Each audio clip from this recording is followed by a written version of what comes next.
representative of One Message Foundation, we'd like to extend a welcome to everyone who's come to tonight's event to hear this lecture. And we truly appreciate the fact that many of you, although maybe you may not agree with everything that you hear, at least take the time to come here this evening to hear something about Islam.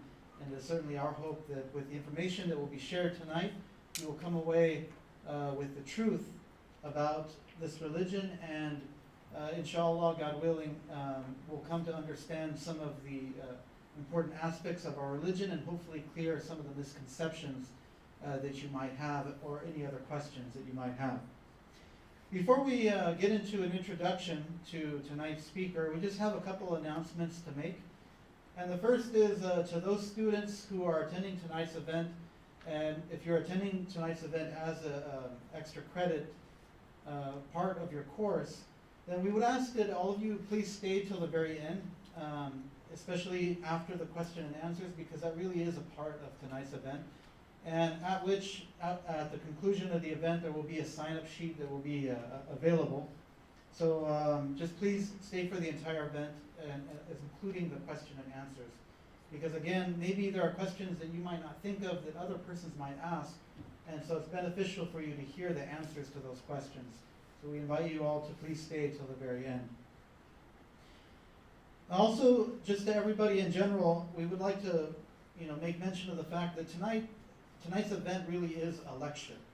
And so this is not really the setting or a time for any type of debate, but it's a lecture. So we'd like to tell everybody just to appropriately respect the fact that it is a lecture, and if during the course of the lecture you have any questions, to please write those questions down. We don't want to interrupt the speaker throughout the course of the lecture, because this could be a little bit of a distraction. So write those questions down if you have them, and inshallah, God willing, at the very end of the event, during that question and answer section, we will spend the time to answer those questions that you have. So write them down and just save them, and at the very end, you will have an opportunity to ask those questions and receive an answer to them. So in regards to tonight's speaker, Uthman Ibn Farooq, we'd like to make a little bit of mention about tonight's speaker and who he is. Uthman Ibn Farooq is a person who has a credential in that he has and holds a master's degree in the field of what we call the sciences of hadith. This is specifically with reference to Islamic knowledge in regards to the narrations of the Prophet Muhammad, peace and blessings be upon him.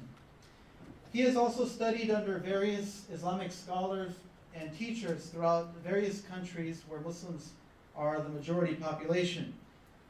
And studying under these individuals, he has received what we call as ijazah or ijazat, which is basically authorization which he has received on the part of these Islamic scholars to in turn teach the works and the books that he has studied under these individuals. He himself is also an author of a book which deals with a specific subject or topic of Islamic worship. Brother Uthman is also very active in San Diego among the Muslim community. He's a lecturer as well as a teacher. He holds various courses, weekly course, which he teaches different Islamic subjects. He is also very active in spreading the message of Islam to non-Muslims by means of what we call Dawah activity, or, for example, going to different events to spread the knowledge of Islam, as well as attending various colleges and university campuses throughout San Diego to deliver lectures about the religion. So with all of this in mind, we'd like to ask now that everybody turn their attention to tonight's speaker, Uthman Ibn Farooq, as he discusses with us tonight's interesting topic about demystifying the religion of Islam.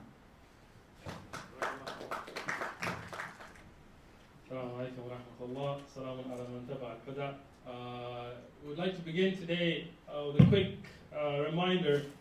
I know a lot of you may have come here for the extra credit. Trust me, I was in college. I remember those days. You don't know how you're doing your final. You could use the extra credit.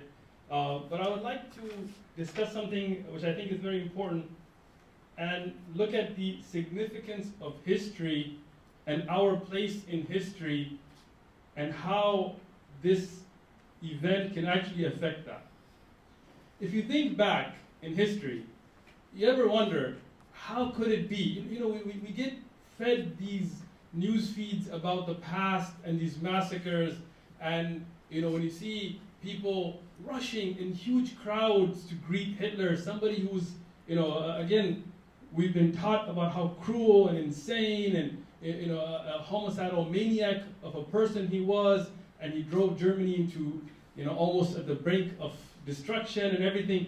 Then you wonder, how was it that that many people, millions and millions and millions of sane, regular, hardworking people would follow such a leader, and would follow such a leader and allow him to carry out acts of genocide and acts of mass murders, invading countries, trying to wipe out populations.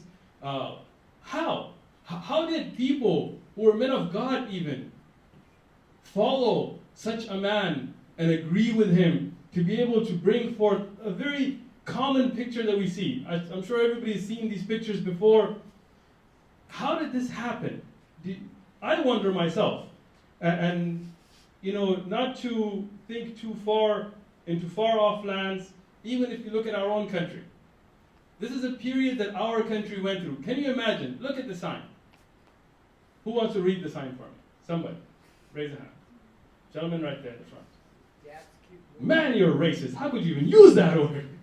Right? Imagine in our time if somebody said, "Japs, keep moving. This is a white man's neighborhood." Imagine how offensive that would be. How many people here would be offended by that? Oh, you wouldn't? Really? Seriously? Okay.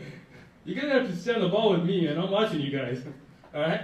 So everybody here would be offended by this. Imagine if ordinary citizens who had no crime, had committed no wrongdoing, were arrested and taken and put behind barbed wires and made to wear uniforms and humiliated and put in prison internment camps in these kinds of cages for years and years without even being charged with a crime. How many of you would be appalled by that as an American? Somebody wouldn't, apparently. I'm just kidding. Okay. Imagine this. Imagine notices like this. If you go into a neighborhood and there's a notice that if you're of a certain heritage or a certain people, you're not allowed to be in this neighborhood. You have to, even if your ancestry, you have to go straight to a prison camp, even though you've done nothing wrong. And imagine if politicians were trying to ban an entire group, a segment of society, even though that segment in a whole had done nothing wrong. Imagine, how could Americans have let this happen based on the freedoms? Oh, man, I got the roll music and everything. Even though America was based on such rules that we believe in people being equal, imagine what would you have done if you were there during this time? How did this happen? The media, propaganda, villainization of a people. Do you see this cartoon? What is it telling you? It is telling you that all people of Japanese ethnicity are only awaiting an order from some emperor to attack America, even though this was totally false. Totally false. You know who drew that? Dr. Seuss, by the way. No, I'm not kidding. Look it up. So when you have this kind of a war where you take cartoons and you make pictures that make you think that there is an ethnicity or a religious group, here it being the Jewish population in Germany, that is stabbing you. They are your hidden cells. They are waiting amongst you to attack you because they are your enemy. When you get fed this propaganda and you don't read and you don't think and you don't speak, then you start to think that there are certain people that are not humans. You start to think that they're animals. You start to get fed this idea and you start to buy it. And this is something we have to be very careful about, because what happens, it takes a human being and starts to make a human into being less of a human, dehumanization. You see what they do? If they don't want you to be a human, they give you a number. This is from World War II. And this is from a few years ago. So, if you look at the idea where you start giving numbers to people, that's why prisoners are not given names, they're given numbers. so that people don't think of them as people. You see, you take the human aspects away, you cover up the eyes, you cover up the faces, you cover them up so then they don't look like human beings. So when you're being told that people were electrocuted and shocked and tortured, you don't think of them as being humans. Waterboarding, it's probably some fun activities like surfing. Sure, why don't you go try it? So when you look at this kind of a thing, then you have to think in our time, when this is happening, what are we doing? As people of conscience, as people who look back at Germans during World War II and thought, how could they let that happen? As people who thought back to the 40s about what the Japanese were going through and the internment camps, and we thought, how could Americans have let that happen? Innocent people were being rounded up and put in 8 cages, never even being charged with anything. How could that happen? It's because people didn't take the time, like you today, to come out and think and realize and speak, and then realize that maybe what we are being fed, like those cartoons, aren't the truth. So who are we going to be like in this time? We talk about the times of Martin Luther King, we watch these movies about Malcolm X, and the struggle during the civil rights movement, and all of us think, yeah, I'd be right there, right? I'd be right there, I'd be that guy, you know? I'm like, I'm with you guys, you know, I want to stand up for what's right. You know, I'd be the guy against the Nazis in Germany, but would we? I mean, if we're going with this propaganda today that we're being fed, if we're not trying to clarify these issues, build those bridges, read ourselves about what is being fed to us through Fox and all these other shows that are no longer the news but more propaganda machines, then we aren't that guy. Then we are those people who quietly let a massacre, a genocide, an internment of our civilization go on. And we don't want that to be. And that's one of the points today, is to clarify some of those issues and make all of us understand that history, when you don't know it, when you don't think about it, it will repeat itself. And if you don't believe me, look at what's going on. You know, when we see these mass rallies that were anti-Semitic, talking about getting rid of the Jews and how Jews should no longer be in Germany, we're seeing the same thing today in Germany. Same country, different religion, different ethnicity, but it is going on. So where will you stand? If we talk about Germans and how could they do this, well, look at what's going on in our own backyard, where people are not allowed to build places of worship, where people are being criminalized as a huge population with the actions of the few. And this is why we want to look at history and then our time. And look at history and then our time. And then ask ourselves, where will we stand 100 years from now when the history of our time will be discussed? When we look at those cartoons that were used in the 40s and 50s to justify the genocide of Jewish Germans, you will find the similar types of cartoons being made today. When we look at the propaganda machines of the Nazis, we find, oh, I'm sorry, I don't know, Fox, oh, oops, must have messed that up. You will find similar propaganda machines in our time. So what are you going to do? Are you going to sit and watch and let that feed your brain? Or no, are you going to be like those people that will go and speak to a people, that will attend a mosque, that will talk to a Muslim, that will pick up a copy of the Quran and read for yourself and know what is the truth from what is propaganda? Speak to a Muslim. You have Muslims here on your campus. There are about 8 million plus Muslims in the United States. There are around 160 to 200,000 Muslims in San Diego County by itself. We have 25 mosques. We have a lot of Muslims that are around. Speak to one. We're human. We don't bite. Sometimes. It's different. So, learn. Open up that dialogue. We have an amazing amount of information available to us today. This is not like those days where we couldn't find out about something. Today, not just the internet. Internet's one tool. Go to a mosque, come to one of these brothers here or sisters, and get a Quran for yourself. Go read it yourself. Get a booklet. Read. This is the problem. We want everything in 20-second YouTube videos. That's not going to happen. Well, if you are going to, Jon Stewart's pretty funny. You can watch his videos. But But I would really suggest clearing up some of these misconceptions, going to events even like this, even when you're not getting extra credit. So, having that introduction, I want to begin with discussing some of the common misconceptions. And we're going to dwell on a couple more than others. I realize that because there are some that are being pushed more than others. So, we want to deal with the issues at hand. First thing we hear is all Muslims are terrorists.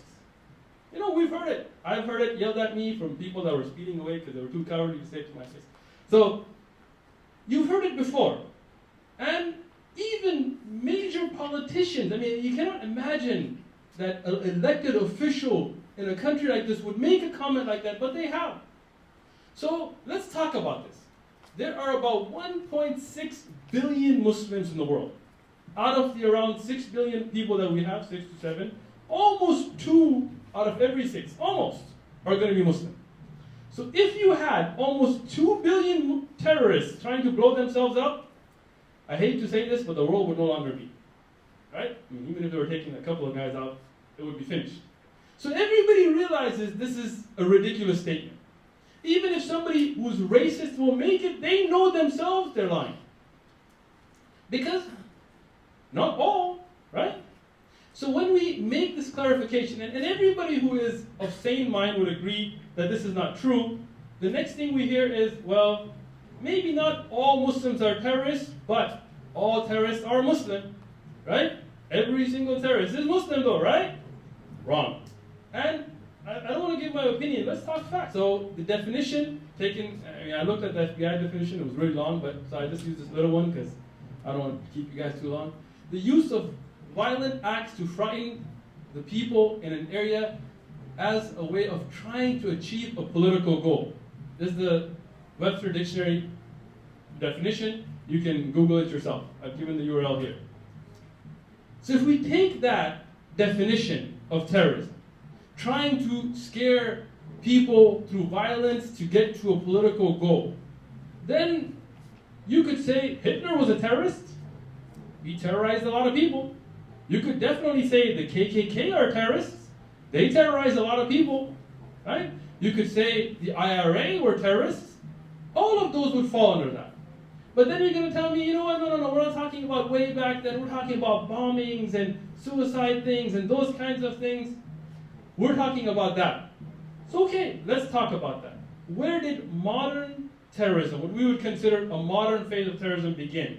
The birth of modern terrorism, which you may not realize, is the Argonne bombing of the King David Hotel. Google it yourself. Look, I'm encouraging you to look it up yourself. That's why I give you all these references and names and dates.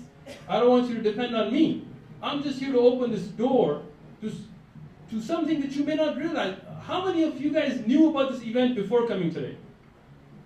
1, 2, out of 3, 4. Ooh, we got out of the 30, 40, 50 people that we have, we got 3, 4 people. When this was such a historic event that it is the birth of using bombs and terrorist acts to get to a political goal, which was the definition of terrorism that we decided. And if you look up, even the FBI and other databases, they will tell you this is the first use of such activities in a modern period. And who was it carried out by? It was carried out on July 22nd, 1946, by Jewish Zionist terrorists. Again, not to paint all Jews with this picture. This is one segment of that population. Just like you can't paint all Muslims or all Christians or all Buddhists with one broad brush. But we want to know. Because today when we say Jewish terrorists, everybody's ears go up. What? Did you just make a mistake? No, I didn't. Read. And they used this bombing of the British military and administration office in Palestine at the King David Hotel in Jerusalem. 91 people were killed and 46 others were injured from different nationalities. And this was the beginning of modern terrorism. And it was not rooted by Muslims. You will say, oh, that was one event, long time ago, it never happened again. Wrong. Anybody know this man already? All right, even the 2, 3 we had earlier. 𝐍𝐎𝐍 Goldstein was an American-born Israeli physician, a man proclaiming to follow the Jewish faith. He mass murdered innocent Muslim worshippers while they were praying in the Ibrahim Khalil Mosque. While they were there was a morning prayer going on, not armed, no conflict, not in the Gaza battle, no military. He just walked into a mosque, gunned them down, killed around 30 people, injured another 125, and he was a dedicated, according to his own mind, in his own mind he was a dedicated Jew, carrying out the work of God. And that's how he explained his actions. I don't agree with him. I don't think he was following his faith. But that's how he justified his act of terrorism. Let's talk about terrorism against the United States. Who knows about the USS Liberty? One person does. 2, 3, excellent. 4. Oh yeah, right. This was an attack on a US carrier by an Israeli jet. This actually happened. I never heard about this in school. I never read about it in history. Apparently in my history book, this got deleted somehow. This just wasn't there. But when you go and you research and you watch the videos of those survivors that were on that carrier, they will tell you this was no accident. There were no other ships from any other nationality in those international waters when this US military carrier was attacked, not just by the Israeli Air Force, but by the Navy, combining killing 34 American military crew members and injuring another 171. Look it up. These are acts of terrorism. Don't want to dwell on any one religion or race, so let's move on. Let's talk about Christianity. Has there been terrorist acts committed in the name of Christianity? I will quote President Obama, who recently made this comment that he's got a lot of flack for, but read what he says. We shouldn't get on a high horse and think, because President Obama, contrary to what the Tea Party may think, he's not Muslim. He said he's not. He said, we should not get on our high horse and think that this is unique to some other place. Remember that during the Crusades and the Inquisition committed terrible deeds in the name of Christ. Slavery and Jim Crow all too often was justified in the name of Christ. This is coming from the President of the United States, a man who is a Christian himself. That this work of terrorism has happened. But again, somebody's going to say, oh, that was a long time ago, the Crusades. I wasn't even born. Well, let's get a little closer to home. Anybody remember this guy? Okay, come on, you got to have some hands now, all right?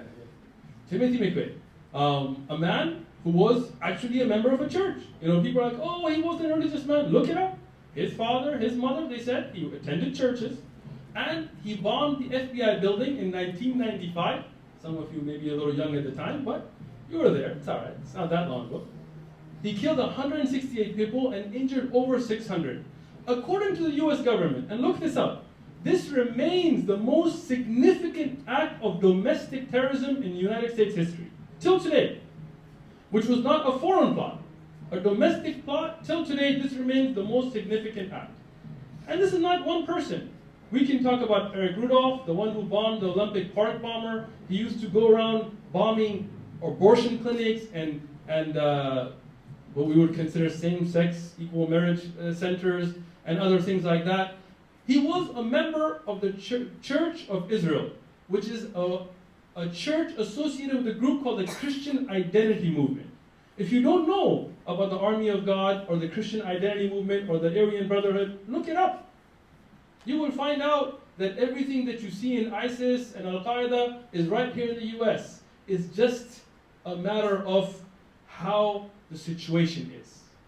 You know, when we talk about foreign terrorists and you talk about Iraq and Syria and all these kinds of things, think about this. Imagine if another country invaded the United States. Let's say like the US invading Iraq. Hypothetically. With some made-up theory about, oh, I don't know, weapons of mass destruction or something like that. Well, what happened to that? Anyway. And then your police force is taken out, the military is taken out, the National Guard are taken out. Every neighborhood starts to defend itself. Every neighborhood starts to arm itself, defend itself. Everything will fall among sectarian lines. Everything will fall amongst racial lines. There'll be Mexicans and blacks and whites attacking. Look at the LA riots. Look at what happens in Ferguson. Imagine if there was no government. Then we put a country in that situation. We invade a country that had nothing to do with 9/11. Nothing. Osama bin Laden and Saddam Hussein hated each other. Had no connection. Prove it. One atom's bit of connection, not there. We invaded this country because they had weapons of mass destruction that didn't exist. They didn't have them. We admit it now. Sorry. My bad. Invaded your country, destroyed your infrastructure, left you as a mess. And now we're like, how could that be going on? Oh. Imagine these people if they had no fear of a government. Let's look at a little bit something closer to home. Who knows this man? Wow, I guess Fox News didn't cover it as good as they should have. In 2012, a couple years ago, 3 years ago, this man walks into a Sikh temple in Oak Creek, Wisconsin. And even though he is an ex-veteran, army, served in the army, he is, as you can see, a very proud white supremacist, a man who sports the cross, you can see. He walks into a Sikh temple and opens fire, guns down, innocent people in Wisconsin, in the US. Right? And what he's trying to do is kill Muslims, but because he's racist, and racist people apparently are not the smartest people in the world, he doesn't realize they're Sikh and not Muslim. Not that it would have been any better. But this is a man who is a terrorist. So when we talk about terrorism and all terrorists are Muslim, then we should read before we speak, and we'll realize that terrorism has no religion. We will end this with this gentleman. Who knows him? Come on. See some hands. We got 1, 2, 3, 4, 5. Wow, this is pretty disappointing. This man, he is of Norwegian descent. He attacked a government building in Oslo with a car bomb, killing how many people was it? Few people there, and then he continued his massacre by going on an island and killing 69 children at a youth camp. You look at the picture, he's executing kids. 69 kids, and the people, 8 people at the building, all of them, he does it in the name of a crusade. He writes a 1,500-page manifesto with crosses and crusader symbols talking about the crusade of Europe to get rid of the infidel Muslims from Europe. But Fox refuses to call him a Christian terrorist. Why? If a Muslim that never prayed in his life, was not a member of any mosque, just went nuts and shot somebody, it would be Al-Qaeda and ISIS's special, sleeper cell that's went into action, and Islam and Muslims and Quran. But when a man who himself writes a 1,500-page manifesto talking about his actions being for Christ, being a crusade, who is a member of a church. You can look up his biography, Wikipedia him, Google him. He was a member of the Christian Church of Norway. He was a man who considered himself a Christian carrying out a crusade. But nobody wants to call him a Christian terrorist. Bill O'Reilly, no, what? Christian, no way. This is a double standard that's being fed to us for a reason. And we don't want to just harp on these religions. If you want to keep going, let's talk about Hinduism. Hinduism, a religion that we usually talk about and think of flowers and peace and meditation and yoga. You don't think they're Hindu? Look up the Gujarat massacre. Look up the RSS, BJP, Modi that came here, the Prime Minister of India. He was banned from the US until he became Prime Minister. Why? Because he supervised a genocide in Gujarat. Under the name of Hinduism, a religion that is supposed to definitely produce peaceful people. You talk about Buddhism. Come on, Buddhist terrorists? No way, right? You can't even eat meat. Yes, there are Buddhist terrorists. Look up Time magazine. Read about what happened and what is happening in Myanmar, which used to be called Burma. A massacre at the hands of Buddhist priests. My point is not to insult any other religion. My point is to clarify that terrorism has no connection to any religion or ethnicity. It's a tool that is used by people trying to get to a political end.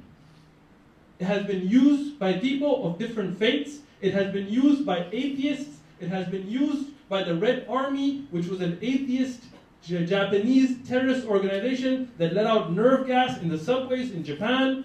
It has been used by different religions. And with historic facts, we can tell you that not only are not all Muslim terrorists, but not even all terrorists are Muslims. But we've been fed this line that okay, maybe there's one or two non-Muslim terrorists, but the majority of terrorists are Muslims, right? Wrong. According to the FBI, and this is not mine, you can look up, there's the URL, look it up. According to the FBI, in the last recording, which they took a segment of time, and this was after 9/11, 2002, 2005, when they recorded all acts of terrorism. Now this does not only mean what Fox recorded. Because if this was only what Fox News reported, then this would be like all Muslims except like 1% there, or maybe. But this is not Fox News. This is reality. This is the FBI and their recording of all actions that use terrorist violence for their political cause, and this is a breakdown of those groups that use them. Look it up. Don't believe me. There's a URL to the FBI.gov. It's not my site. This is why we have been fooled. We have been bamboozled. We have been tricked. We are being corrupted to think that there is a reality that is not there. Just like the fear that was put of Japanese Americans during World War II that didn't exist. Just like Hitler put the fear of Jews and others in the German population that didn't exist, we are being put in that situation. We need to wake up and realize what's going on. Now, quickly we can talk about Europe as well, because apparently there are no-go zones in Europe where non-Muslims can't go. I don't know. I've been to Europe many times and I've never found one. And millions of people that live there don't realize there's one, but Fox News somehow got it. Here is a breakdown of terrorist acts by percentage between 2006 and 2008. And you look at the Islamist, quote-unquote, statistic that's given. Yes, it's what gets on the news. Charlie Hebdo was all over the news. But when 3 Muslims were executed by a man execution style just recently, here in America, we don't see that media coverage. When in France, Muslims are regularly killed by hate crimes, we don't get that media coverage. When a non-Muslim walks into a mosque and shoots up the mosque, like we saw earlier with Goldstein, we don't see that coverage. And that's why an unbalanced picture starts to form in the minds of people. Now, having discussed this, I know a thought may still be coming. Well, maybe people of other religions, they used violence, but in Islam, it's the Quran that preaches violence, it preaches hate, right? That is wrong. When we look at the Quran, and we have a Quran, if anybody wants a Quran, we can get you a Quran, read it yourself. It's not, we don't have any edited versions. You know, when you go to a Barnes & Noble or like some kind of bookstore, I'm not trying to plug any bookstore here, and you go and you check the Bible, you will find a lot of versions, right? You will find the King James Version, you will find the new updated King James Version, you will find the new living edition, you will find the Catholic Bible, which is a different amount of chapters than the Protestant, you will find the American Living Version, the new revised edited King James Version. But in the Quran, we have one Quran. Shia, Sunni, this, that, we have one Quran. So you want to get the Quran, read it. Here, I'll give you references myself. What does the Quran talk about? Anyone killed, who kills a person unjustly, it would be as if he had killed all of humanity. And if anyone saved a life, it would be as if he saved all of mankind. Now, are there verses in the Quran about fighting? Of course there are. I'm not going to lie to you. It's a practical book. Every book does. The Bible has it. Don't believe me? I have one. We can read it in a minute. But what Fox News doesn't tell you is when you read those verses, read what comes after it. Read what comes before it. Read in context. And you will find that always, even after the verses that have to do with battles and war, it will say, if they incline towards peace, then incline towards it. And trust in Allah. Surely He's the all-seeing and all-knowing. Always, even when there is battle, if there is a way to stop the battle and have peace, that is what the Quran orders us to do as Muslims.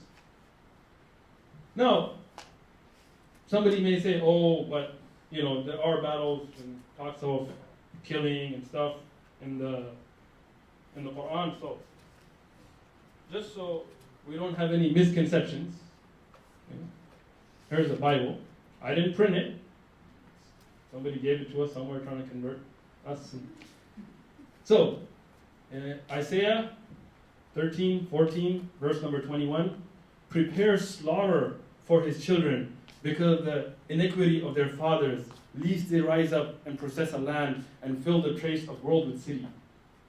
Killing of children, okay. Talk about brotherly love.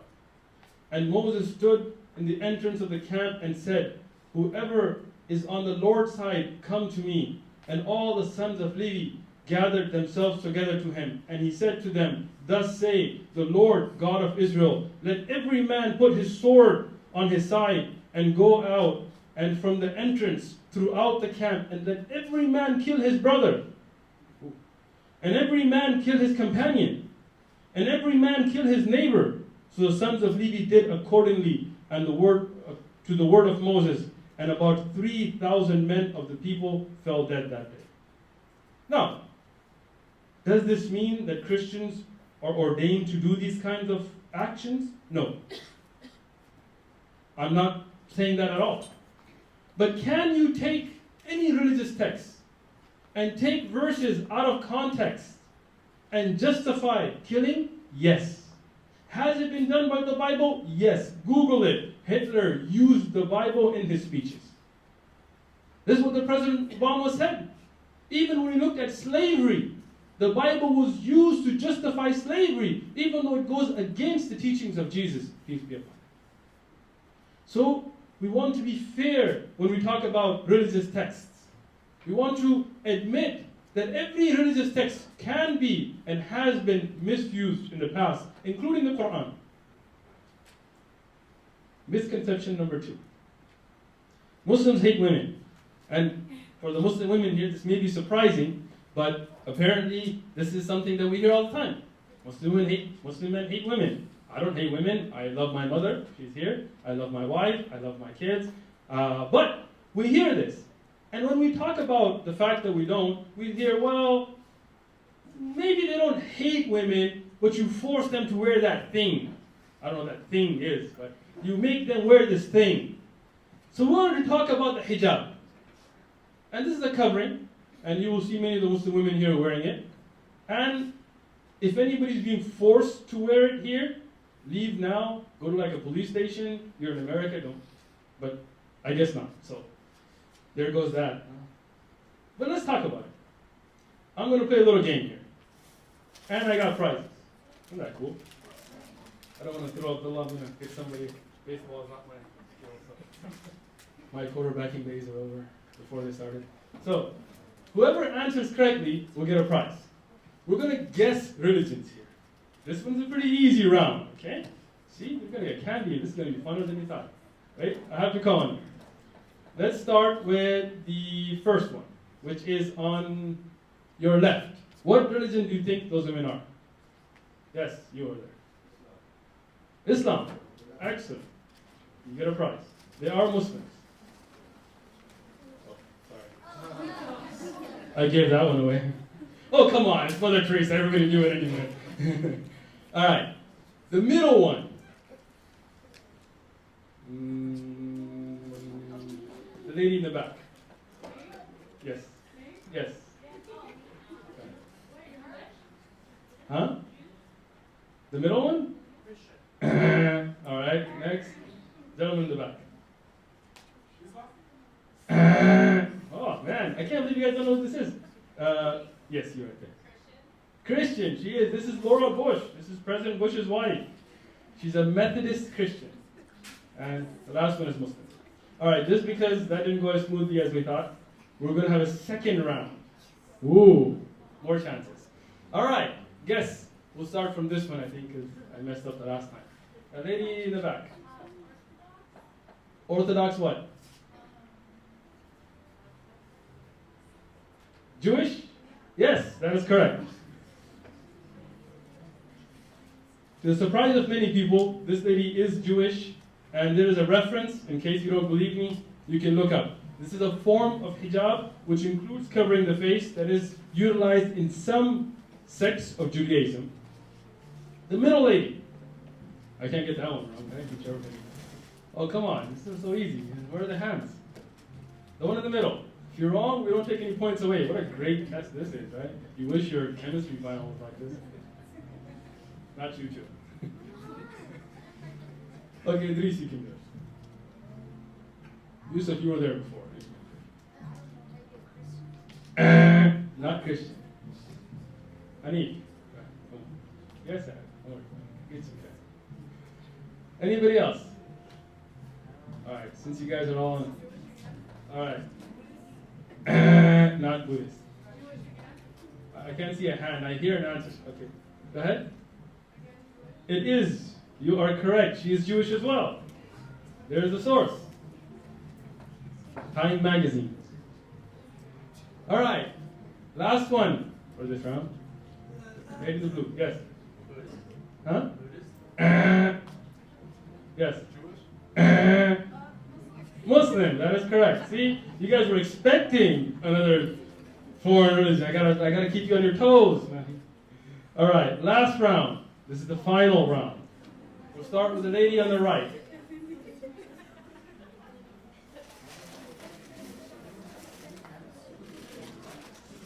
Yes. Yes, you. Amish, you're correct. Good job. The lady in the middle. Yes, gentleman in the back. Ooh, close but no cigar. I would have given it to you, but then those people from that religion will be offended, so I can't. Yes.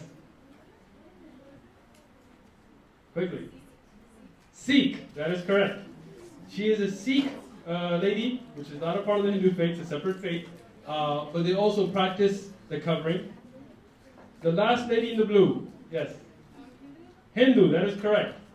So the point of this exercise, other than bribing you with candy, is to show that the hijab is not just an Islamic concept. There is the concept of hijab in other religions. You will find it in Christianity, you will find it in Buddhism, you will find it in Hinduism, you will find it in Judaism, you will find it in Islam. The rules and regulations may vary, but you will find it in all of the major religions. When we look at the Bible, many of you, and I'm not going to ask you to raise hands, but may be practitioners or practicers of the Christian faith. And if you are, I suggest you look up the Bible and you see where, there's the verse right there, you can look it up. I have a Bible here if you want to see it. I know there's differences in translations because there are so many different types of Bibles, but in essence what you will find is, but a woman dishonors her head if she prays or prophesies without a covering on her head. For this is the same as shaving her head. Yes, if she refuses to wear a head covering, she should cut off all her hair. But since it is shameful for a woman to have her hair cut or her head shaved, she should wear a covering. It's in the Bible. You don't believe me? Right there. Look it up. Go home, look it up. There's a verse right there. Right? Now, if Christians today don't practice this, that's up to Christians. I'm not a Christian theologist. My master's is not in Christian theology. So I can't speak for the Christian faith. What I can say is it's in the Bible. And you will find early depictions of Christian women always covered. If you look at pictures of Mary, the mother of Jesus, peace be upon both of them, you will not find her in short shorts or without a head covering or something like that. You will find her in that modest dress that we find many of the Muslim women in today. So this is something that is in Christianity. It is also in Judaism. Hijab is also there in the Jewish faith. Rabbi Meir Shishler writes, the halacha, Jewish law, requires married women to cover their hair. Now, in Judaism, it has more to do with a married woman. In Christianity, it has to do with the authority of man on woman. In Islam, it doesn't. There are differences. But I'm just showing you that this is a concept that's there. You will find this book, you can look it up, The Obligation of Married Women to Cover Their Hair in Judaism, and it's there. And you will find Orthodox Jewish women covering their hair, and some of them even covering their face, as we saw earlier, as a part of their faith. So when a Muslim woman does it, it doesn't mean that she's being forced. Because in Islam, the concept of hijab has nothing to do with your husband, or the authority of a man, or being married or not married. It has to do with modesty and your right to cover. When we find this idea that Muslim women are oppressed, and Muslim women are being forced to do this and do that and to cover, it's amazing because nobody cares enough to go and talk to a Muslim woman. Nobody cares enough to ask these women, why are they fighting for the right to wear the hijab? Why is it that countries who champion freedom of speech, freedom of expression, personal liberties like France have banned the hijab? Have banned the hijab in schools, in public places, and the niqab, they've even banned it on the street. If you're walking in the street and you feel like your own freedom, with your own choice to practice your religion and cover your face, you will be ticketed, you will be arrested. Why? Where is freedom of speech? Where is freedom of choice? Where is the right to practice your religion? What happened to Charlie Hebdo and this and that? And what happened? Why is there this hypocrisy that we find in the values being taught to us? Why is it that in certain aspects, freedom of speech has to be protected no matter what, and you can do whatever and draw whatever and say whatever, but in the same country, France, if you just say, you know what, I don't know if the Holocaust really happened the way it did, you'll be arrested. Google it. People are arrested for denying the Holocaust. I'm not denying it, I'm just saying there's this fact. In Austria and many other countries, illegal for you to hold that opinion, to express that opinion. Why? Why is that not freedom of speech? Why don't those people have the freedom to express their thoughts like the cartoon drawers have their freedom? We should be fair when we talk about freedom. So when we talk about hijab, in the Qur'an, it has nothing to do with your husband or being married or men forcing it upon anybody. It has to do with being an honorable woman. It has to do with modesty. It has to do with your connection with your Lord, with your God. And unlike in the Jewish faith, where a woman has to cover even when she's in the house with her husband and children, a Muslim woman does not cover when she's around her family. Those that are close, we call them in Arabic term, mahram. But this is only when they're around those people that could possibly have malice for them, which are called ghayr-mahram. And this is for her own dignity and honor. And the Qur'an reminds us of not having any compulsion in religion. This is a verse in the Qur'an that requires a lot of understanding. I'm not here to teach a class on theology, but I'm here to show the truth about what the Qur'an says. What about the idea that if women wear hijab, they would no longer be able to be productive members of society? That is not true. This is a false notion that we're being fed, that women, whether they cover their head, whether they cover their face, whether they cover just the outer jilbab, that they cannot be productive members of society. They can be, they are, and they choose it. And the harsh reality is that people are not allowing women to be able to practice their religion and practice the hijab out of their own choice. Maybe there are people in other countries who are forced into it. I'm not saying it's not happening. It could be. I have never met one. But what do we have in front of us today? We have Muslim women here, many of them covered. Walk up to one of them. Ask them, politely. I want to offend them. Right? Ask them, hey, do you prefer to wear the hijab? Do you choose to wear it? Is there a guy with a gun that follows you all day in case you take it off? Why do you choose this? And let them speak for themselves. Why does Bill O'Reilly or Roger Hitchcock or Fox News need to speak for them when they have their own voice, they have their own thoughts, they have their own ideas? Moving forward, I want to end this presentation by not just clearing up misconceptions, but also to talk about what Islam is. We talked about what Islam isn't. But let's talk about what Islam is. Islam is a religion. What does the word Islam mean?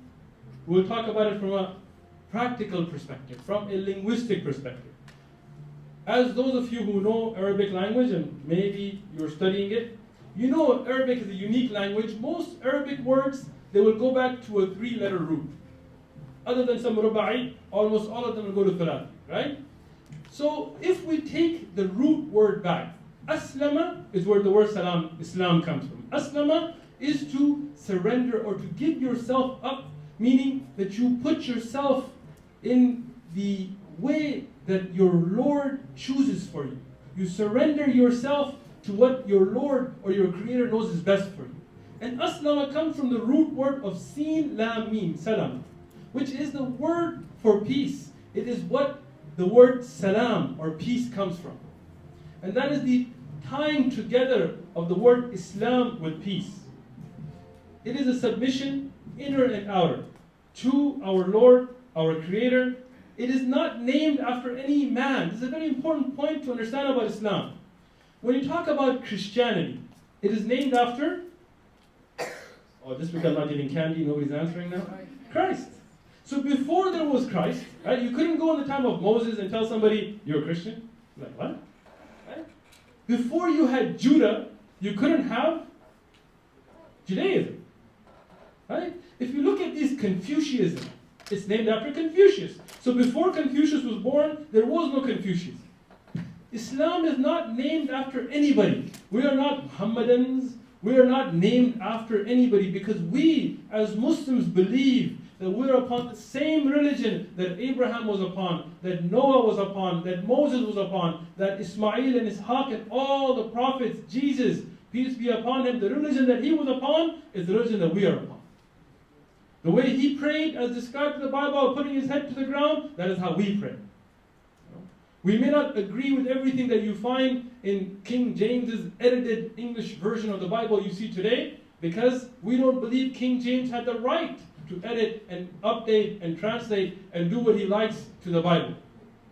We believe that the original Bible, as it was revealed to the prophet Jesus in his Aramaic language, is what we believe in. The Koine Greek, the Latin that you find the standard Bibles in today, these are all translations of edits and updates. And our brother Abdullah, who used to be a Jehovah's Witness and now he's Muslim, he can explain that to you in much greater detail than I can. So if you have any questions about that, he's your man. He's our Bible expert. We'll continue without the James Bond music. So, now we know what Islam is. What is a Muslim? First thing, it's Muslim. Everybody say it with me. Muslim. Muslim? No. No, sorry. Not a Muslim, right? Islam is the religion. The people are called Muslim. I am not Islam. I am a Muslim, right?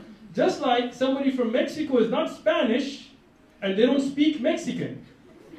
Okay?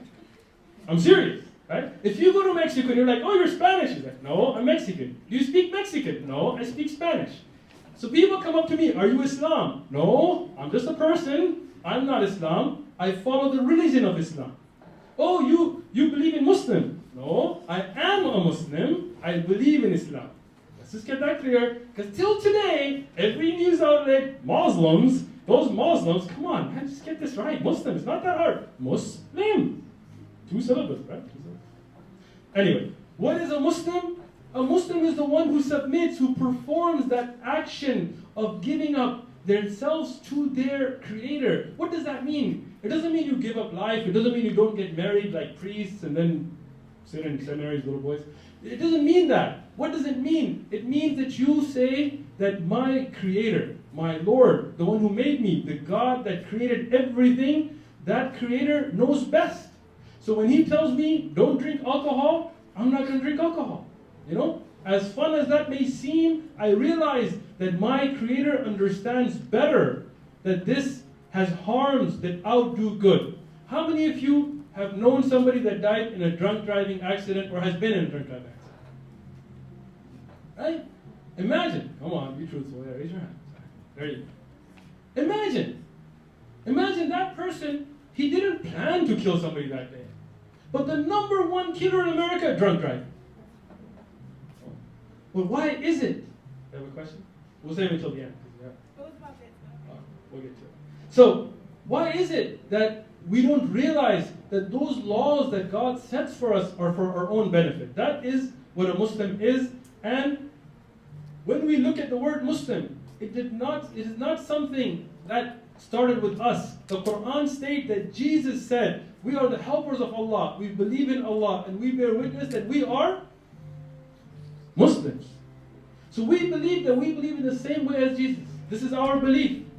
And the Prophet Abraham, he is the one that said, it is he who has named you Muslims, both before and in the Quran. Meaning this word Muslim is not just from the Quran. Even if you go back to the earlier prophets, we believe that this idea of being called a submitter to the will of the Creator, this concept has been with every prophet. And that is why Islam did not begin with the Prophet Muhammad, peace be upon him. We say peace be upon him with all the prophets. Right? But it was the same religion since the time of Adam. Concept of God in Islam. The word Allah, and you'll find the Arabic here, it is al-ilah, meaning the sole deity worthy of worship. It's a very strong word. And the word God is lacking in description of this word. Because God can have a goddess. When you say God, you are saying God's a man. Because you're giving gender. Otherwise it would be a goddess. You could have godlings. You could have relations. But al-ilah, Allah, means that there is no gender. There can be no two. There can be no three. It is the one creator of everything. He's not a man, he's not a woman, he's not black, he's not white. We don't give him those human characteristics. He is the creator of humans and other creations and other planets and other universes. That is the word used. It was used by Jesus in his Aramaic Hebrew of ilah. When we go back to the Hebrew language and their reference to God, you will find it in the Bible. If you look up the Hebrew or Aramaic Bibles, even though with the additions that they have, if you look at the original word, here are the references from the Bible, you will find that word. Lastly, why are we Muslims? Why did we choose this path? Because you're not born Muslim. I mean, we're all born on fitrah, on the pure belief, but you have to choose to be Muslim, even if you were born in a Muslim household or not. Abdullah was not born in a Muslim household, right? Jehovah's Witnesses. I was born in a Muslim household. Other people were and were not. We are no different. Both of us had to choose Islam. Because many people that are born in Muslim households don't know their religion. They're not true Muslims because they don't truly choose it. And many people who were born in non-Muslim households, they choose it and they are the best practicing Muslims. So it is something that you choose. Why did we choose this? Quickly. And again, I'm doing this as fast as possible. Everybody has a different idea why they're Muslim. Speak to a Muslim. Sit down with Abdullah and ask him, when you were an elder in the Jehovah's Witness hierarchy and you were ingrained in that mindset, why did you choose to leave all of that and become a Muslim? Myself, I look at myself as a human being. I work in the medical device industry. And when we look at the human body, look at each one of these 100 trillion cells in the human body. Your human body, your body, has about 100 trillion of these cells. Each one of them so complicated with the nucleus, with all kinds of functions that you couldn't design as an engineer. You couldn't design one. Each one of you has 100 trillion of them or more in your body. So when I look at that, there's got to be a design. I'll ask you a question.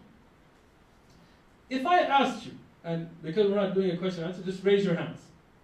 If I asked you to believe me that nobody built this auditorium, that this auditorium just came into existence over billions of years, grains of sand, through evolution. It was first a tree, and then it evolved itself into a cloud, and then it became a monkey, and then it became a chair. and all these walls and these roofs and these lights and that projector and this computer, this was not man-made.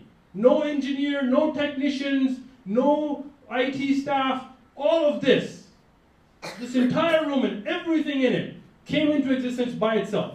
By a raise of hands, how many people would believe me? If you do, I have a bridge to sell. Nobody? Now think about this. None of you would believe me. But your human body is more complicated. It is a greater feat of engineering than this room.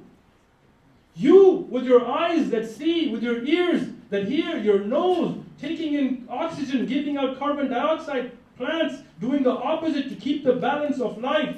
You, when you get cut, you heal yourself. When this light falls off, it's not going to put itself back up. Right? So how can you tell me that all of this just came out of nowhere? Just, billions of years. I gave you the same thing, billions and billions of years. You didn't believe me. But that professor is like, billions of years it happened. We just believe it. I don't believe it. I believe there is a creator, and I believe that this is a sign for us. And that's what Allah subhanahu wa ta'ala tells in the Quran. الَّذِي خَلَقَ سَبْعَ سَمَوَاتٍ طِبَاقًا مَا تَرَى فِي خَلْقِ الرَّحْمَنِ مِنْ تَفَاؤُلٍ فَارْجِعْ الْبَصَرَ هَلْ تَرَى مِنْ فُطُورٍ. Allah subhanahu wa ta'ala gives us a challenge. Look at the heavens above you. Look at the sky. Look at this perfect atmosphere that God has created for us. Imagine if we didn't have this atmosphere, if we keep destroying this ozone layer and there was no oxygen that could be preserved, there would be no life on earth. Who built this system to protect us from the heat rays and the harm of the sun's layers and to keep the oxygen inside the atmosphere of the earth? You look up, you don't see any barriers, you don't see any walls. So there is a creator that created this. Think about this, look again, think again about all of this. Verily, in the creation of the heavens and the earth, and in the alternation of the night and the day, there are indeed signs for men of understanding. When you think, when you ponder, you will realize there is a creator. And that is why, after pondering and thinking, I chose to be a Muslim. I chose to read the Quran. And I want to say this last thing before I open up to questions and answers about the Quran. Unlike the Bible, or the Torah, or the Gita, or many of the religious texts, we still have the original Qur'ans that were written down by the companions of the Prophet himself, peace be upon him. We still have them. There's a picture of one, of three that I know of in existence. They're pretty big, yes. They didn't have small printing at the time. They were handwritten. We still have them. And you know what else we have? We have the whole Qur'an preserved in the hearts and minds of men, women, and children. So not a letter from the Qur'an has been lost. And that's why you can get a Muslim from Indonesia and a Muslim from Russia and have them read the same verses and they will recite the exact same verse. So we know that message has been preserved. And that is why we believe in it. It is preserved. It is a miracle. There are many other concepts to discuss here, but because of the lack of time, I will stop. I would encourage you all to get to know, for example, Abdullah here or other brothers, and ask them about their journey to Islam, which would be a whole presentation in itself, so do it on your own time. And you can see why, even with all this media coverage and this 24 hours of brainwashing, Islam still is the fastest growing religion, not just by childbirth, but by people becoming Muslims by their own choice. So here, I invite all of you to build bridges of understanding. I invite all of you to learn about Islam. I'm not here to force anything on anybody. I'm only here to open the doors of da'wah and communication. And with that, we will open it up for question and answer. Oh, come on. Go ahead. Can you take the mic? Thank you. And this is not a question, but a thank you. I appreciate it. Because I appreciate that you come to us open to educate us on something that a good number of us are ignorant, including myself. And I also applaud the courage of those of you who are here, especially my students, that made the time to be here. Along with the, this extracurricular opportunity that sometimes is offered through some of these activities, I believe that these are spaces that create a larger meaning towards our educational journey. So I just want to thank you for making this this time to educate us. Thanks so much. Thank you very much. I appreciate you calling us out here. Thank you.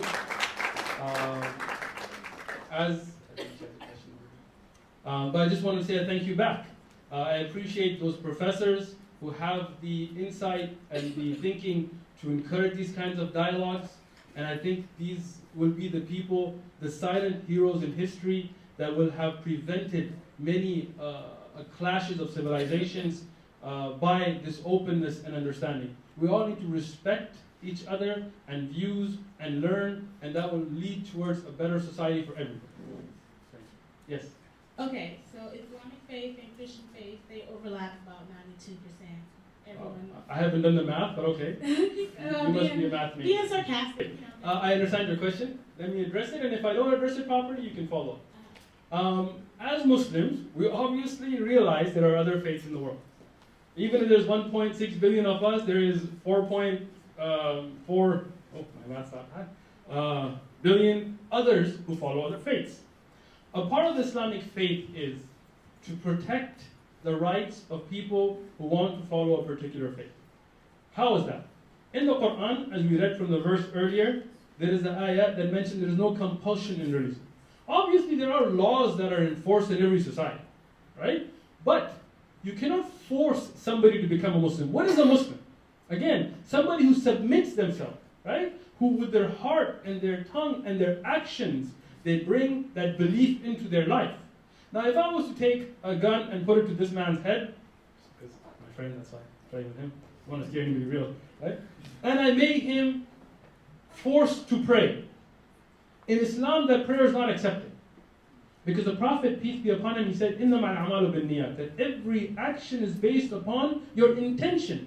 وَإِنَّمَا كُلِّ امْرِئٍ مَا نَوَى, and everybody will get what they intend. So if you force somebody, they cannot be a Muslim. In Islamic history, you will not find anywhere a people that were forced to be Muslim. This is only fiction that you will find on Fox News and right-wing media. Find it to me in history. In Spain, you're a professor? Of what? Sociology. Excellent. Pick it up. If we talk about the Spanish Inquisition, what happened in the Spanish Inquisition? When the Spaniards took Spain, which was known as Cordoba at the time, from the Moors, they genocided, they cleaned house. Jewish, Muslim, Christian that didn't agree with them, cleaned house. Wiped them out until there was no Muslim population left in Spain. But historically, look it up. When the Moors, the North African Muslims, ruled Spain, they didn't do the same. They didn't wipe out the population. Otherwise, there would have been no Christians left there. But they let the Christians live and practice their religion. They let the Jews live and practice their religion. Look up the Crusades. Look up Salahuddin Ayyubi. Salahuddin Ayyubi, and when he took back the place of Jerusalem from the Crusaders, he didn't massacre the Christians. He didn't massacre the Jews as the Crusaders had done. Look it up historically. Don't take my word. So as a Muslim and Islamic faith, we believe even under Muslim law, everybody has the right to practice their religion. Even govern themselves. There's a book by 𝐷𝐿𝐿 called 𝐼hkam Ahl al-Dhimma, where he talks about even a Christian living in a Muslim land is allowed to use Christian law for his own internal affairs. But many Muslims may not be practicing that today. I want to make it clear. I want to tell you what Islam says. I'm not going to tell you what ISIS or BAS is or whatever other acronym maybe out there does, because a lot of them may not know the religion. You're looking at political situations in Syria, in Iraq, in Afghanistan, in Somalia, and other places. You're looking at vacuums of governments. You're not looking at theologians. You're not looking at people who have degrees and understanding of Islamic rules and regulations. In Islam, we believe that people have the right to practice their religion, and we believe that nobody can be forced to become Muslim. Now, do we believe that all of the Christian faith is in accordance with our faith? Obviously not. You said the 92%, right? So for that other 4% or 6%, 8%, okay, I'm not a math major, all right? I got my MBA in business, wasn't math, I wasn't accounting. So that difference is there. we do not believe in the divinity of Jesus. As the early Christian church didn't believe in the divinity of Jesus. Here's my man if you want to talk about that. So we believe that Jesus was born to Mary, and it was a miracle. He was born without a father. It was a miraculous birth, a sign from the signs of our Creator to show a miracle. As Adam was born without a father or mother, as Eve was born without a father or mother, but we don't believe they're biological children of God. This is a human idea. My kids and uncles and roommates and cousins, this is a human idea. We believe God is above having biological children. If we talk about children of God, like in the Bible, where God addresses the people of Israel as the children of God, meaning close to them, sure, we can agree with that.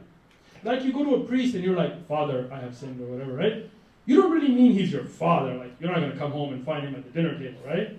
He's a priest, right? So you're saying father in a term of respect.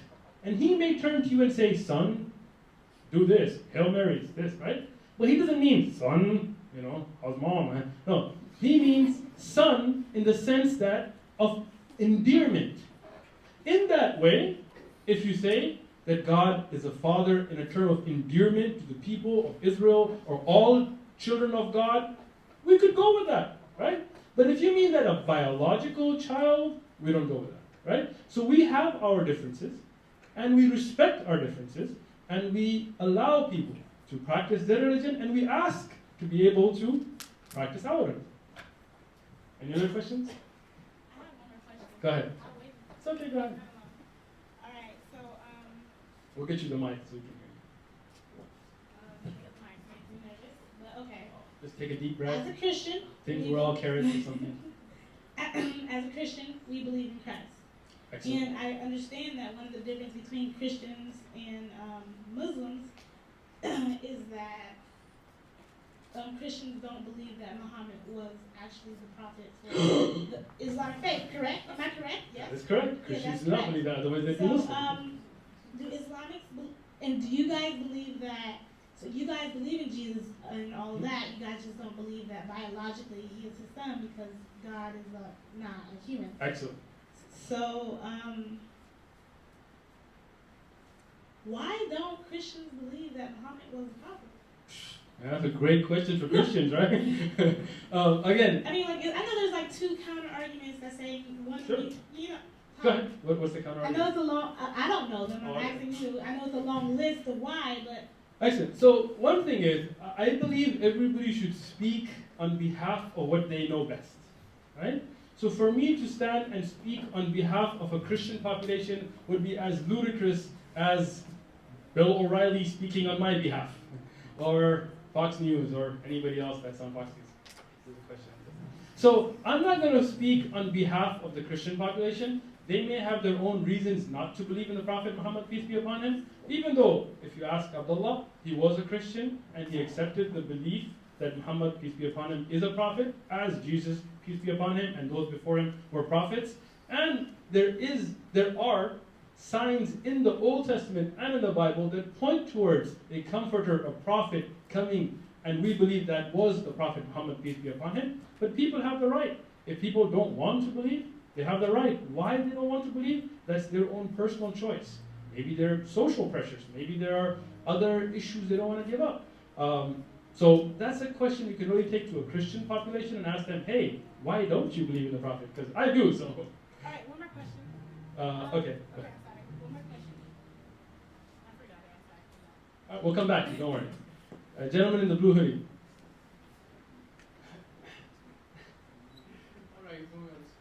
Oh, you raised your hand, right? Yeah, it does. Okay. Like, I'm ready. You have a mic. I was ready to speak, and then I'm like, oh shit. I was okay. What I wanted to say was, my beliefs, like, I just want to know, were your beliefs through your own personal life living experiences that brought you to believe in what you believe in? Because that's how I feel. I believe in my Creator is like my higher power, right? And I believe in Jesus. I believe it because of stuff that has happened to me, and that leads me to believe that. I'm just asking, is that how you guys, or how you? No, I'm sorry. I got you. No, I got your question. Perfect. No problem. I got you. How you guys did that? So again, as you have alluded to, belief is a very personal thing. Everybody has different experiences in life. You know, some people meet up in classrooms wearing Dickies and go into gang fights. Inside joke. And then you find out your own, or you find your path, right? Like you found yours. Myself, I was raised in the United States. My mother is here. I came to the U.S. very young. I think I was maybe like in 5th grade or 4th grade or something like that. I was raised here. I had no Muslim friends growing up, you know, as a child, like, you know, elementary and kindergarten, or elementary and middle school and stuff. So I grew up with a lot of, well, at the time, in my high school, you were either white, black, or Mexican. And I was too dark to be white and too light to be black, so I was Mexican for a long part of my life. And then when I was around the age of 17, 18, I went on a path to research religions. You know, I had a friend that died, got shot, all that kind of stuff, and made me think. And I didn't become Muslim just because my parents were Muslim. I looked into religions, I read about them, I took classes, I went to temples and synagogues and kingdom halls and all kinds of places, you know, Shuri temples and PB and all that. And after researching and looking at the history of the Bible and how it had been changed, and the Torah and the differences between rabbinic laws, I chose to be a Muslim, studying the Quran and looking at the precision in recording of the Quran. That is my personal journey, right? Miracles have happened to all of us. You know, if I was to say that, oh, you know, this miracle happened to me, then everybody's gonna be like, oh, this happened to me and this happened to me. So I'm not gonna get into those experiences. But this is how I personally found. And I can tell you that if I hadn't, I would either be in jail or dead. So I'm glad. I'm sure my kids are glad because they wouldn't be born. So everybody has their experiences and everybody finds their way. And I would encourage you, as I personally went through the Bible. You know, I read the Bible cover to cover more than once. I used to go to a New Horizon youth group off of Genesee, and well, every Wednesday youth group I used to be there. I went to many quinceañeras and all that kind of stuff. I would encourage you to read other texts as well. Read the Quran, get one. You know, excellent. Read the Torah, the Old Testament. You know, read about other faiths. At minimum, you will get a respect for other people and understand. You know, sometimes when you are in the other part of the world, when you're in the Muslim lands, you know, you see somebody who may be doing something that is normal for us here, like dribbling a ball, right? And it freaks people out over there. What the heck's he doing? You know, why doesn't he just hold the ball? Why does he keep throwing it on the ground, right? You know, so, you know, you look at, you know, I was in Pakistan and we're talking about football, you know, American football. And they were like, well, they don't even kick the ball. They don't even use the foot. How can you call it football? Like, I don't know, it's football. Well, we kick the ball. No, that's soccer. We don't sock anybody. How's that soccer? Right? At least you can get to know other people and cultures and religions, and you never know. I mean, never think that you have the ultimate answer, you know? Because until you've studied and known other religions, how would you know? That's why as Muslims, when we choose Islam, it is after study. Many of us have studied the Bible, we've studied other texts, and we've chosen. So I encourage you to study. Any other questions? Gentleman in the blue, light, teal, green, bluish, cool shirt. Let's leave it at that.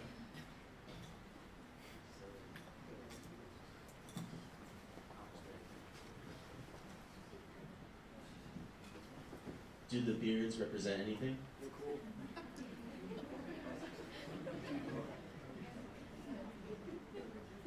My battery's dead. Totally ruined our joke. Because they're cool. No. I'm a Duck Dynasty fan. No, I'm just kidding.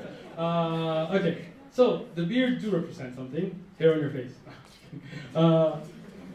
What it is, if we look at the nature of man, a man in nature, he has facial hair, right? I mean, for example, yourself, if you didn't shave for the next month, you'd probably be competing with me, right? So, maybe not that cool. All right. But a man naturally has facial hair. It represents him as a man. There are physical features that represent a woman as a woman, a man as a man. And these are one of the features that you find through all of the prophets. If you go back to the Old Testament and the New Testament, you will not find Moses or Jesus or Abraham or Noah or any of them represented without a beard. This is the way of the pious prophets of the past, and this is the way of the Prophet Muhammad, peace be upon him. So a Muslim man is encouraged, it's an order from the Prophet, to trim up the mustache so that when you're eating and drinking you don't get all this nasty food. Anyway, so to trim up the mustache and let the beard grow. So that's a part of the Muslim faith. Now, I'm not saying that if somebody doesn't have a beard, they're not Muslim. Let's not get carried away here, right? There are many things that a person does which go in stages, right? I mean, when you, for example, are you a senior, sophomore, junior? That's what the college, I guess. Freshman, excellent, right? So you're a freshman. Now, if I was to throw you into a PhD level test, would it be easy for you? Probably not. You know, you're just getting started. So you have to learn your basics. In Islam, when you come to Islam, first you should learn the basics. What is the belief in one God? What is the idea of not worshiping cows and monkeys and things like this? Why is that such an important tenet in Islam? What is the protection of the rights of the community such an important part of Islam? And then we discuss things like cool robes and beards and cool hats and all that kind of stuff. Because even if you didn't wear a robe or have a beard or a hat, you're still Muslim. So. Next question. You got the lady who remembers her question. Okay, so I was here last semester, and I noticed that you keep mentioning that we don't, we as in Muslims don't believe the idea that,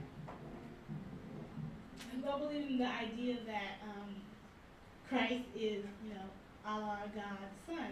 So? And as Christians, the idea of saying that Jesus is God's son, as far as if you get a DNA test, no, he is not his son as like that. Okay. But we believe it's more of a metaphorical term as being his son. So he's not the physical son of God. Yeah, he's not the physical son of God. A lot of Christians would disagree with you. So, how many Christians do we have here? I'm not going to kill all you guys in the parking lot or anything, don't worry about it. All right, how many Christians do we have? Right, raise a hand. Excellent. How many of you believe Jesus is the actual begotten Son of God? DNA-wise. Right, begotten Son, like actual born Son. Okay? How many of you don't believe that he's the begotten Son of God? That is metaphorical. That is metaphorical, it's not the actual Son. He's the heart and soul through God. Okay, we got one. We got two. I have Bible verses to back it up. Okay, so I will let you guys work out your theology of Christianity on your own time. As I said, I'm not here to speak on behalf of the Christian population. I have met Christians who have said what you have said, that it's a metaphor out of love, and we would agree with them. But I have also met other Christians, and I would say the majority of Christians that I have met have said that no, he is the physical Son of God, DNA, biological, begotten, right? I don't agree with that, but I have to respect that that is their belief. So, if you were to bring the belief that he's not physically the Son of God, rather it's a metaphor to show love and respect, you would be upon the Muslim belief about Jesus, right? If you were to say, no, he is the actual begotten Son, like he physically is the DNA Son of God, he is God himself, apparently, in some beliefs, then a Muslim would not agree with you. Other questions? Gentleman in the back, great shirt.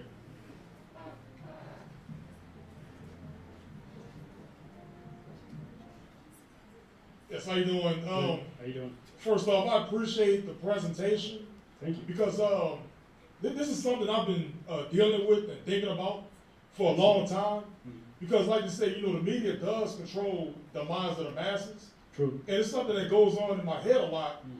And with Fox News, when you mention Fox News, they give it to Muslims and Islam, but black folks get it a lot too. True. And the thing is, when I watch Fox News, I can't even imagine, like if I wasn't black, how it would view black people. You know what I'm saying? Because it's like it's a constant onslaught. Like every time I turn it on, and you wonder, I'm thinking like, God dang, no wonder I got pulled over by this cop the other day.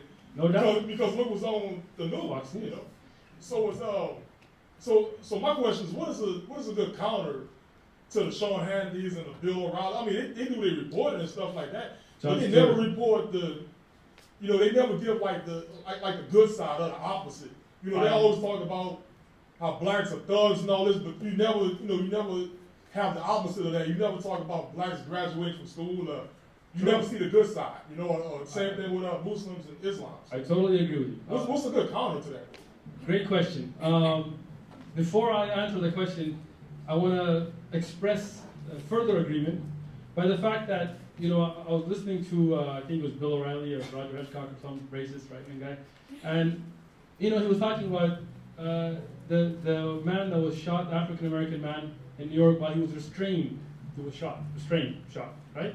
He's like, it's his fault. He was trying. What was he trying? He was restrained. You know, we just had the shooting in LA. I don't know if you saw the video. You know, there were like 10 cops, and they were unloading on some poor little homeless guy that was on the floor. And if you watch the video, even after they unloaded a clip into him, they're like, don't like bleed on me.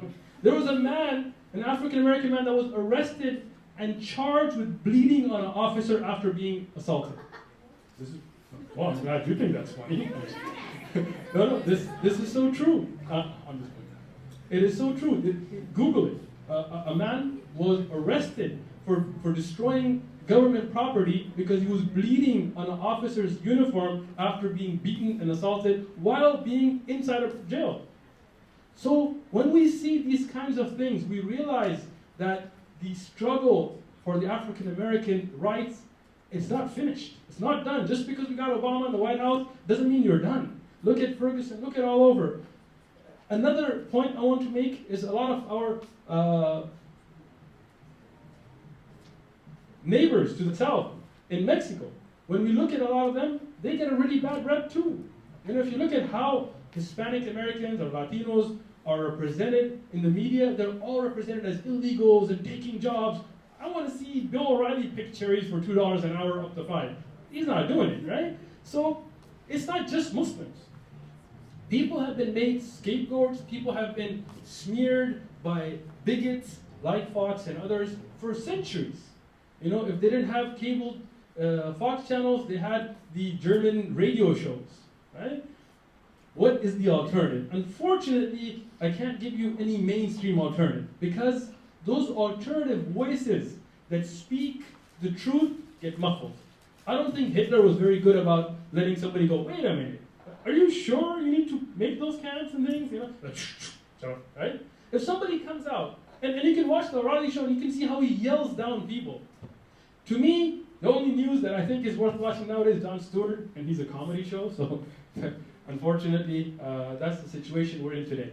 But there are voices, there are people who are, especially on YouTube and things like this, like, what's that funny British comedian guy?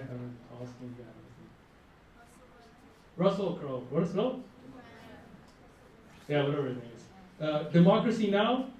It's also, you can Google it. You know, but another thing I would suggest is Google newspapers from other countries. Go read Al Jazeera. Go read, I'm not saying it's perfect, but go read a Pakistani newspaper. Go read, they're in English, you can read them. Go read another language newspaper that may be translated to English and try to see how the world is seeing a situation. See what's important in other parts of the world, and you might get a better picture. But as far as corporate mainstream media, unfortunately, it's all bought out. Look, you know, I'm not here to talk about conspiracies or anything like that, but Google, all wars are banker wars. They're started by bankers, there's always profit, you know, it's not just now. Unfortunately, Muslims are up to bat for, you know, who to be blamed for things right now, but before us, there was commies, and before us, there was the Japanese, and there was, you know, you look at the Pachuco riots and the Hispanic population and what they went through, and what they're still going through. You know, you look at the Minutemen and the kind of stuff they put out there, you look at the African American struggle and what it's still going through, you look at the Asian American struggle. You know, many Asian Americans, you know, when you talk about making jokes, now, in most places, making jokes about African Americans is not acceptable. It used to be back in the days, but not anymore. In most, I know, racist people still exist. But if you want to crack a joke about a Muslim, free, do it. You want to crack a joke about Asian Americans, oh, that math quiz, you know, laundry guy, all this racist stuff. People make it. People have racist shirts about Asian Americans. So the struggle is still going, and it's going to always be there. What you have to do is open up these lines of communication. Get to know people. Get to see that the image of an African American man that Fox is shoving down your throat is not truly a true image. It's taking a sample and trying to make it a whole. The image of Latino Americans who are hardworking people in this country being illegals who are taking your job, these are incorrect images.